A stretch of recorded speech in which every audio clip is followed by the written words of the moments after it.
from LA, I'm Jenny Taft here with Skip Bayless and Shannon Sharp, who has been waiting for this moment. Good morning, guys. Man, that was scary. The Lakers barely survived a Golden State without Kelly Oubre or James Wiseman or Damian Lee or obviously Clay or KD. Man, you should be shaking in your boot. What are you doing with all that stuff? Al Adams, Rick Barry, Wilt Chamberlain. Don't do that. Really? Hey, how you doing, Skip? The king. The king is here. You see what it is? The king? Can you read that right there? Legoat? Legoat. I thought he was ankle. No. I thought at halftime he needed to take a big swig of his new drink, Mountain Dew Rise, because he had no lift. Skip, you be hating. I don't know what happened to You be him. hating, Skip. You be hating, and that's so unlike you, Skip. I thought you was like, you know what? I like the guy in a clutch moment, hit a big time shot, but that's not you. I saw a very different game than you saw. You saw So the game. here we go. Hear ye. Come on, come on. King James hit a shot to make the Warriors fall. Shannon has been waiting. Let me give a Skip has a lot to say, and that game was special last night. So, yes, let's talk about it right now. LeBron and the Lakers were able to fend off Steph Curry and the Warriors in the 7-versus-8 play-in game last night. All knotted up at 100 with a minute left. LeBron threw up a deep three-pointer to avoid a shot clock violation. And after the game, LeBron said, quote, "After Draymond's finger to the eye, I was literally seeing 3 rims out there, so I just shot at the middle one." Shannon, on a scale of 1 to 10, how clutch was LeBron's late three-pointer? 10. 10. 10 plus. Hey. Boy, that was objective. 10. We're off to a running start here. T-N or T-I-N. It was 10, Skip. That was made at 10. I'll give you that. Skip, look.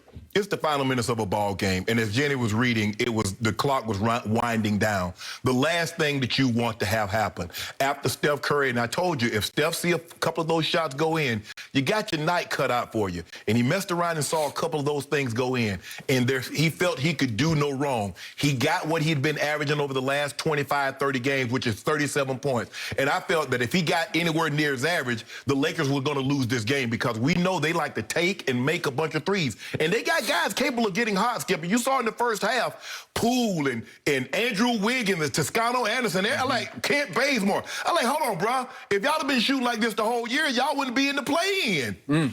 But LeBron James in the moment. Skip, I don't really know what a flagrant is anymore.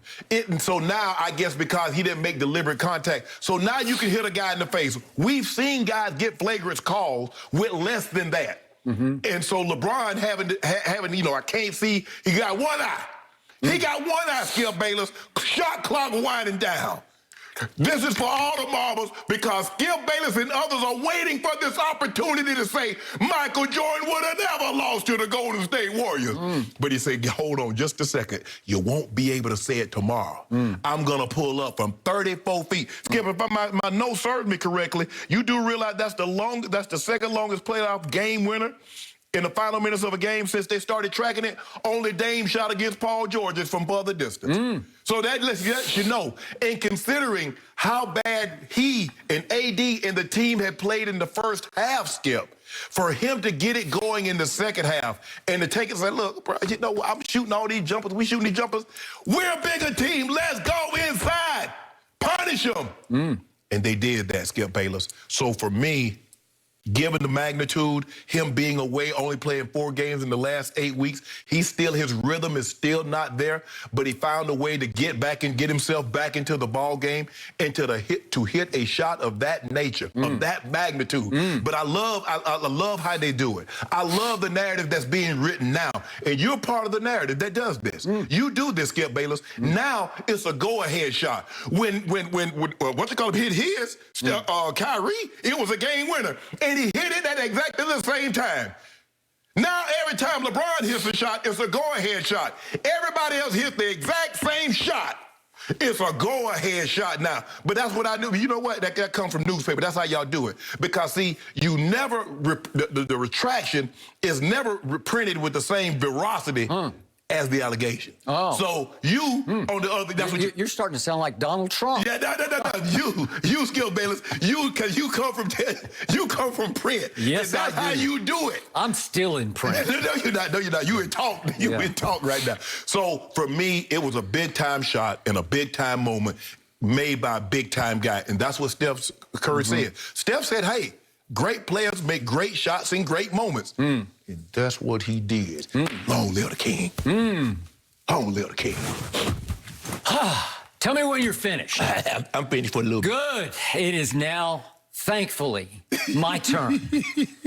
So you did make one true statement in the many that you just spewed all over this table. What happened? It was a flagrant. Yes. I mean, Draymond just flat out hit him with both hands right in the face. That's the definition of a flagrant foul. With no play on the ball. I'm sorry. It's just two hands to the face. Thank you. You just can't do it. Maybe once upon a time in 1985, it would have been a hard playoff foul. But by the letter of today's law, it's a flagrant.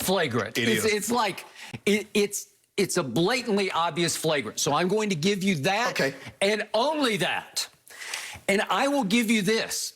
It was a big shot for the Lakers because the Lakers were teetering. Yes. The Lakers were teetering on having to play again on Friday night against Memphis at home, and I'm sure they could beat Memphis at home, but it would be another dangerous game against Ja Morant and, you know, the rest of it. Brooks, and Valanciunas, and they all were in the 20s last night, and my Spurs gave them a valiant fight. No, they didn't. Yes, they did. Skip, y'all fell down they were by down 22. 30. Yeah, it felt like 30, and thanks to my man Patty Mills, we actually made it a game. But the point was, Golden State made a game out of something that should have never been because you have dominated Golden State all year. Even in the game you lost, you're up by 19, you're up by 14 with 11 minutes left.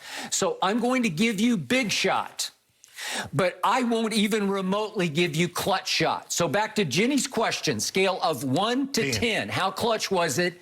I will give you a 1. You're at a 10, I'm at a 1. Let me explain it. And let me start with what I instantly tweeted. Moments after the shot went in, much to your surprise and shock. I knew it was going in. Oh, yeah, you when knew he it was shot going in. Sure. Here is what I tweeted, if we could please see this so I can read this. Lucky, desperate 3 by LeBron with the pressure off at the end of the shot clock.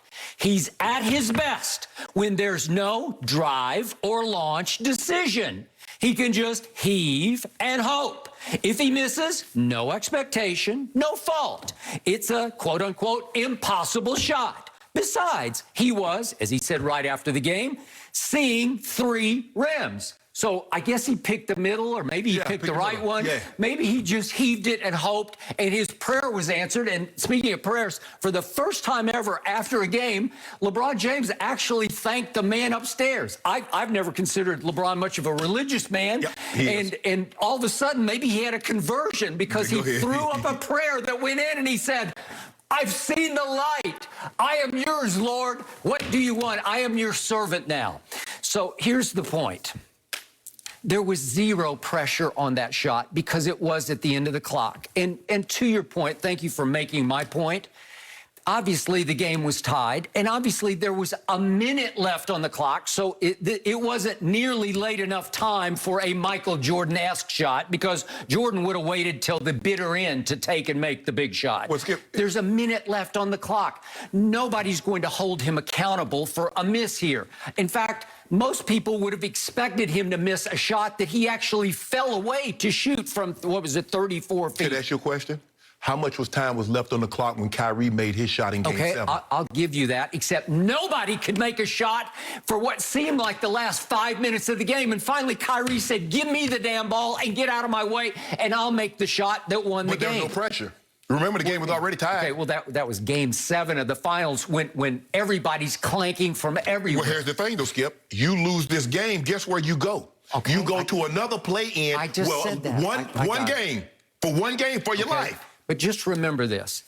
There are zero consequences to this shot. There's zero ramification. There's zero repercussion if he misses, like against Sacramento in his first game back after the ankle injury. That's what you call a last-second walk-off type shot, and he missed it. Okay, that's do or die, and he died. So in other words, unless it's do or die, that's the only way. So I'm just saying, we're debating the clutchness of this shot. He had to shoot the shot at the end of the clock. Right. And this is what I lecture you on. I've preached and tried to teach you. This is LeBron's biggest dilemma at the end of games. He's obviously a great passer. I still